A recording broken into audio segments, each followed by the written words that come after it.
This is my rain garden, and what happened was years ago there was lots and lots of rain coming over here, and the county had a program called for rain gardens. And I asked them, I said, hey, come on in. They came and they dug up all my dirt, they put all the rocks in, and they gave me native plants, which was very exciting because this was wonderful for the county, and the fact that now all the runoff comes into the woods instead of into the driveway and flooding here. So these are all native plants. Of course, the deer, even though they were native plants, ate them.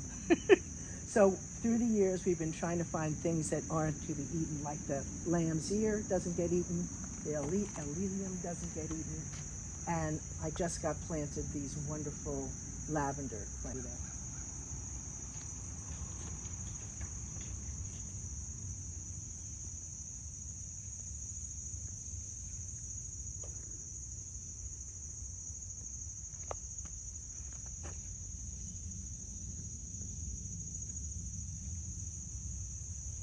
Okay, well, this garden was protected before with fences, you'll see in the back, because the deer do eat everything.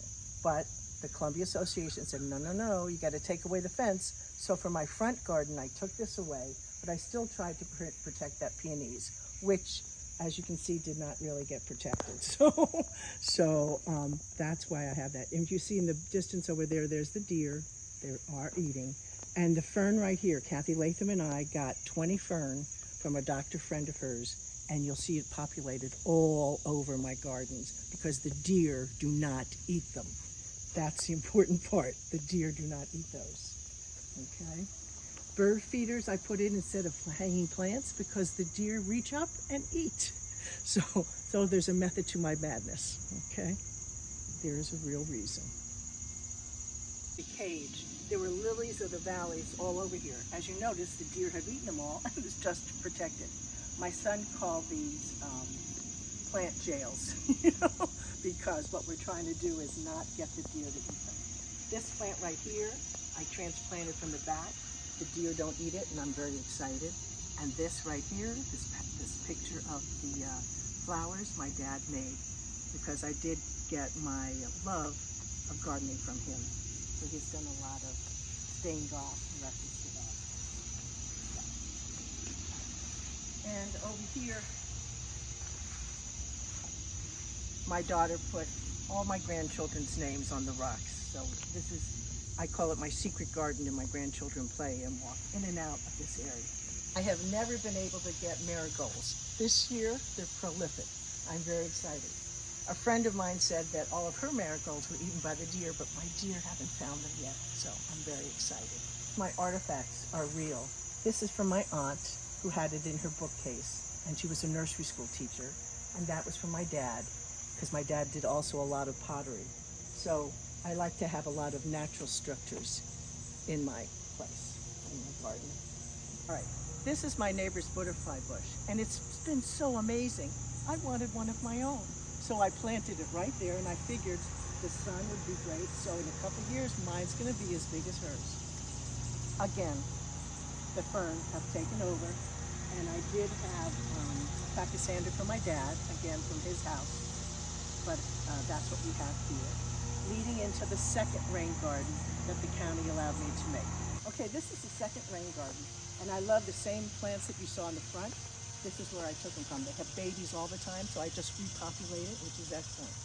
This rhododendron, you're not going to see them this big anymore. They're free, whatever. Rhododendrons, now if you buy them, they're all going to be small. But these can be as big as the house, and I've had to cut it down. And again, this wonderful rain garden hits the side, so again, the water comes down. And again, I do have too many fern, and next year I'm going to have them, some of them taken out because they just take over everything. These are forsythia and azaleas. And if you were here a couple of years ago, they would be all eaten. So I put these deer fences on, and now I get to see all the yellow and red and pink and white, and I'm very excited. But this is the only way I'm able to do it, but I get to see my color paths of wood chips. I did here was I have paths, so it kind of breaks up the color. But again, this is beautiful in spring and summer, and of course the deer think it's their path, obviously. And I did find out, again, hanging plants, the deer eat. So what I decided to do is I'm putting lots of bird houses, and it's very exciting because I get to see the birds all the time, go in and out, and they come back every spring, they come back in. If you look here, my mom lived with me for 10 years, and I did have double begonias. But instead, if you put Lenten rose or Helleborus, it's just the same name, they will bloom from February to May, and the deer don't eat them. That's the ultimate, that's the things that we want. No deer eating them. Then when I did Village Gardens was the nursery that helped me with the Westminster. And what we redid some of the stuff. So again, we have the forsythia protected by the fence, and then she put some oak leaf, oak leaf hydrangeas, and so again, I have different colors from all different types of the deer.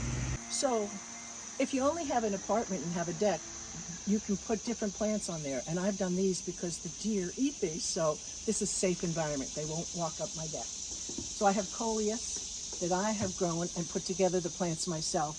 This is from my daughter, and we're trying to revive it, and I'm doing so well. I have herbs. Did you know beetles eat basil? I could not believe it, but some of these things have been eaten by the beetles, but not this one. I don't understand. I have thyme. Remember TBIH, we had our wonderful plant sale. So this is from the TBIH plant sale. The thyme, oregano, mint. And then I like to just put plants together. So I buy individual plants and I make these arrangements. I love doing it. And these are the annuals. Again, safe from the deer. Tried to do, geraniums are always great for the deck, and they're wonderful all summer. And this hanging thing comes back every year. I didn't have to plant it, just came back. This begonia I saved because the deer ate it in the front, so it's back here in a protected area. Over here, I constantly use the rosemary for all my cooking and the chives. So this comes back every year, which is wonderful. And again, I made these plants arrangements, and this is what I really love. And the guy who helped redo my deck gave me a plant table, which I have all my dirt, my gloves, my shovels, and I make these all together once, in the springtime, put these together, and again, made all of these. I decided I can't have my bird feeder because the birds drop the stuff and then the mice come. So instead I have my little water feature that I saw Kathy do, and the birds come here, which is exciting. And then there was a wonderful rose bush up front, knockout roses, got eaten by the deer, brought it here. It was wonderful, and now the Japanese beetle ate it. I don't even know how they found it, but they found it on my deck. Okay.